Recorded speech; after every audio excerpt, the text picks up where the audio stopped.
नमस्कार सुगियानी ओडिया किचन को आपण मानक स्वागत।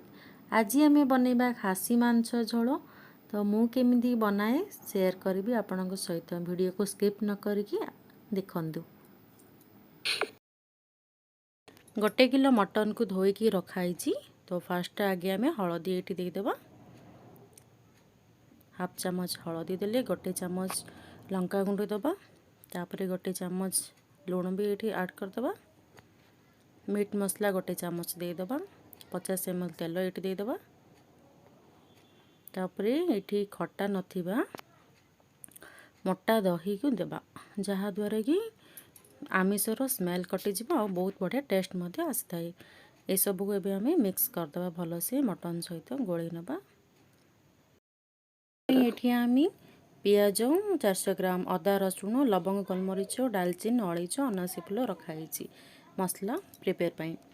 तो ये आम मैरिनेट करी रखि मटन को पूरा कषी दबा, पानी पूरा सुखिला जाए।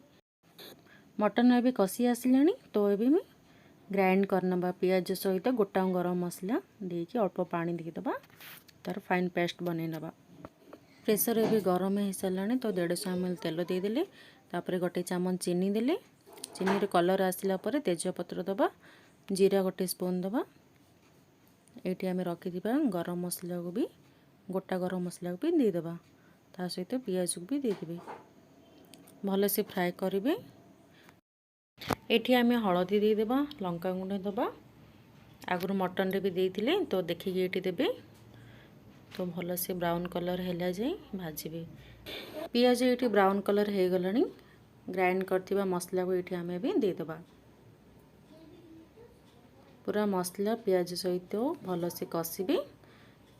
मसला जमी तल को न लगे सेमती कंटिन्यू कषि चलते। ये मु काश्मीर रेड चिली 1 स्पून देइछि। एटा ऑप्शनल, आपन जदि पसंद नुह एटा स्किप करि परिबे। ये आम भल से कषिबा। मीडियम साइज 2टी आलू को मु काटिकी रखिथि, सेटिया को एबे एटी ऐड करदबा।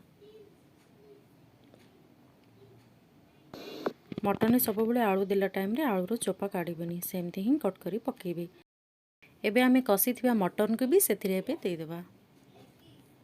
तो मटन सहित भल से मसला को कषिबे। टाइम देखिकी 15 मिनट कंटिन्यू चलेबे, पानी तार जेमती पूरा सुखी जीवो। तो एमती कंटिन्यू कषिबे। मटन एबे हमर कषि आसिलानी, सेथिरे पूरा टकपक गरम पानी देबे। तो जेमती तुरंत फुटिबो तरकारीटा। तो एबे आमे एठी गरम पानी दे देबा। देखंतु पानी दबा सांगे सांगे ही फुटिलानी। तो एमती गरम पानी देबे। एठी आमे टेस्ट अनुसार लुण दे देबा। आगुर आमे देइथिले लुण एठी आमे देखिकी देबा। तो एठी आमे एबे लुण दे देले। प्रेशर ढक्कन देकी बंद कर देबा। एठी आमे 2टी सीटी हाई फ्लेम रे दबा और 2टा सीटी लो फ्लेम रे दबा। तो 4टा सीटी रे आराम से मटन सिझी जीवो हमरो। एठी हमरो 4टा सीटी हो गलानी। तो प्रेशर कुकर भी टिकी ठंडा ही आसला। तापर ढक्कन खोलिबा।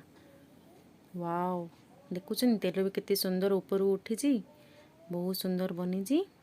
एबे लास्ट रे आमे बस खाली 1 चामच मीट मसला को सेथिरे दे दबा आउ तुरंत प्रेशर कुकर कवर करनबा। 15 मिनट पर्यंत एमती रखिबा। तापर 15 मिनट हो गले आमे एबे खोलिबा, देखिबा एबे केमती हिची फाइनल लुक। एठी हमरो बनी गला खासी मांस झोल। मटन पूरा परफेक्ट बनी थिला। तो ये रेसिपीटी आपन को भलो लागी ताहाले लाइक शेयर कमेंट करंतु। चैनल रे नुआ थिले सब्सक्राइब करंतु। रहिली नमस्कार।